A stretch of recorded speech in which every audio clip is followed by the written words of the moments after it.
आज जनशक्ती पार्टीचे बच्चू कडू यांचा कोकणातल्या अलिबाग या ठिकाणी आगमन झालंय।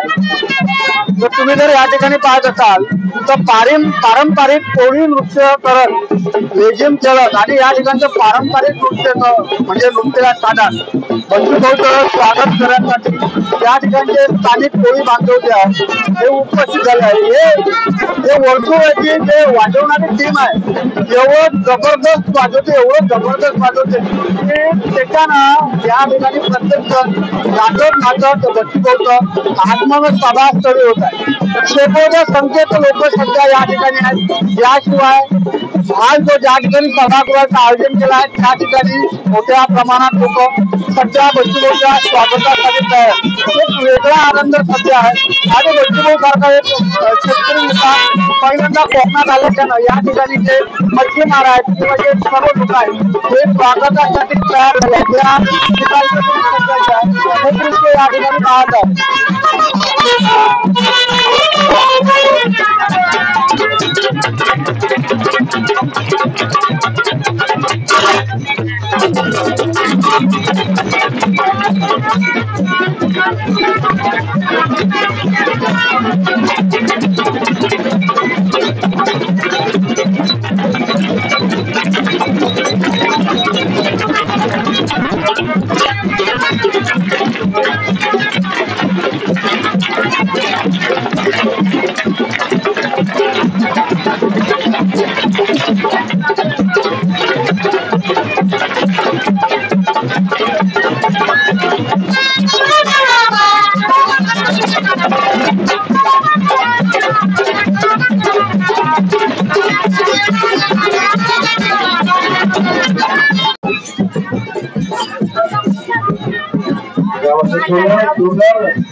स्वागत करूया याची आपण सर्व आटोक्यात वाट पाहत होतो। अजून या अनिवार्य झालेला आहे।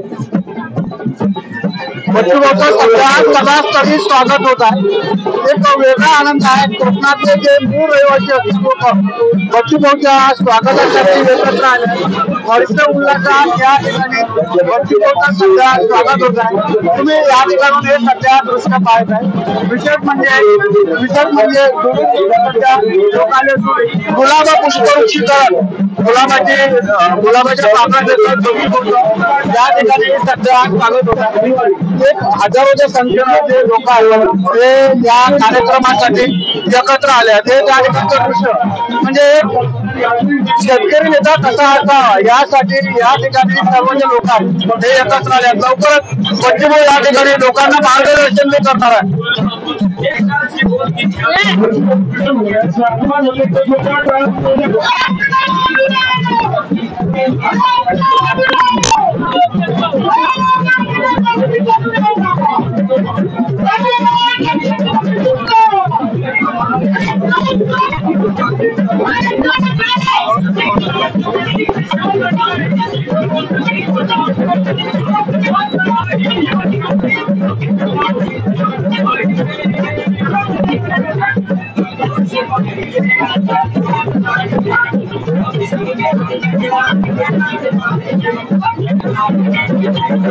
आज अलिबाग या ठिकाणी बच्चू कडूचा भल्ला मोठा दिव्य कार्यक्रम ठेवला आहे। तुम्ही दाखवून लोक किती आले होते तर तुम्ही जर पाहत असाल तर हजारो संख्येने लोक बच्चू कडू विदर्भ ठीक आहे, मराठवाडा ठीक आहे, खानदेश ठीक आहे, पण या ठिकाणी अनंत समस्या दिसल्या पण कोकणातही असा प्रतिसाद कसं काय? मुंबईच्या बाजूने असणारं शहर आहे त्याच्या सावलीमध्ये हे अलिबाग खरं तर त्यापेक्षा श्रीमंत व्हायला पाहिजे होतं।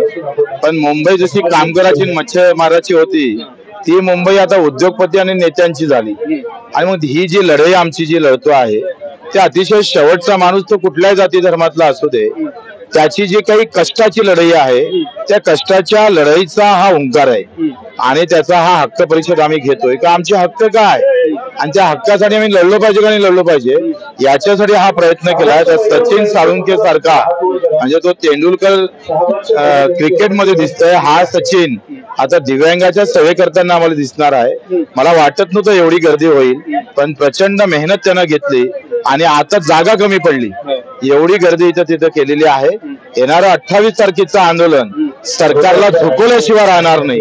कोकणातल्या कानाकोपऱ्यातला, महाराष्ट्रातला प्रत्येक गावातला माणूस नागपूरच्या आंदोलनाला आल्याशिवाय राहणार नाही, त्याची ही खात्री देतं आजची सभा. आणि मला निश्चित विश्वास आहे की ही लढाई आम्ही जिंकू.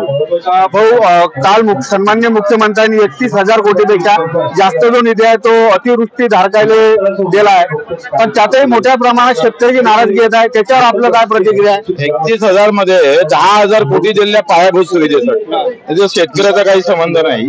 दुसरा आहे 5,000 कोटी येणार आहे ते आहे विम्याचे, त्याच्यात यांचा काही संबंध नाही. उरलेले 10 कोटी जे आहे ते आपण पाहतोय का ज्या अगोदरच योजना ज्या स्टँडिंग होत्या चालू त्यालाच त्यांनी मुखातून आणल्या, ज्या पहिलेच चालू आहे. जसं पंतप्रधान आवास योजना, MRGS मधला आहे, म्हणजे कशी बनवाबनवी केली, आकडा मोठा दाखवला आणि खेळ चुकीचा केला. आणि खेळ चुकीचा केल्यामुळं आता शेतकऱ्याच्या हाती 5 ते 6,000 रुपयाच्या वरती येणार नाही. त्याच्यापेक्षा तेलंगणा बरं आहे, ते कुठल्याही अतिवृष्टीने झालं, नुकसान नाही झालं तरी एकरी 5,000 रुपये सोयाबीन उत्पादक शेतकरी, कापूस उत्पादक शेतकऱ्याला देतं आणि नुकसान होऊन सुद्धा आम्हाला काहीच भेटत नाही. हे बनवाबनवी आहे. व्यवस्थित विश्वासघात या शेतकऱ्याचा केला आहे आणि हा जो मूर्खात तुम्ही शेतकरी काढला तो शेतकरी बदला घेतल्याशिवाय राहणार नाही.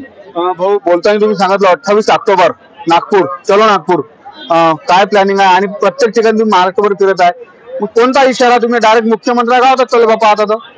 आणि मुख्यमंत्री जे होम त्यांचा जिल्हा आहे त्या जिल्ह्यातच आम्हाला पाहतोय लोकांचा पूर आणायचा आहे.